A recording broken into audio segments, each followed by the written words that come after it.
My uncle Iraqis.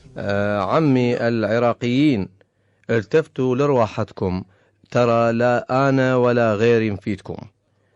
أكو بيكم فرحة على أساس أنه راح أدمر الخليجيين، وداعتكم هي شهرين وتشوفوني رايح لهم وأرقص وياهم بالسيف، وتدرون بي مخبل وأسويها. عوفوا الخارج وفكروا بحل من الداخل، مثل ما قلتوا على أوباما، هذا اسمه باراك حسين أوباما، يعني من جماعتنا. و8 سنوات بالحكم أوباما ما وزع حتى حل المشاكل. جماعة صفقوا لأردوغان وقالوا عليه أسد الإسلام، وجماعة صفقوا البوتين وقالوا عليه صار ويانا ومسمي ابنه أمير.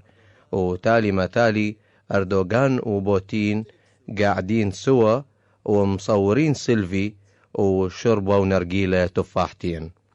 فماكو واحد يفيدكم، ترى بس انتو اللي تفيدون رواحتكم. عمي كل الدول حتى اللي نكرهها تعرف شلون تضبط امورها ويانا، بس انتو ما نعرف شو تريدون، وانتو هم ما تعرفون شنو تريدون. فلا تحللون من يمكم، واكو بيكم حتى ما قال لي مبروك، عاف كل شي وراح يزحف على بنتي.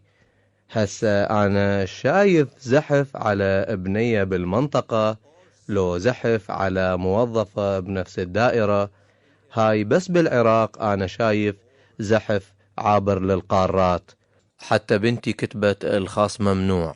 رجاء لا تزحفون خارج الحدود، لأن هاي الشغلة بس السياسيين مالتكم يسووها.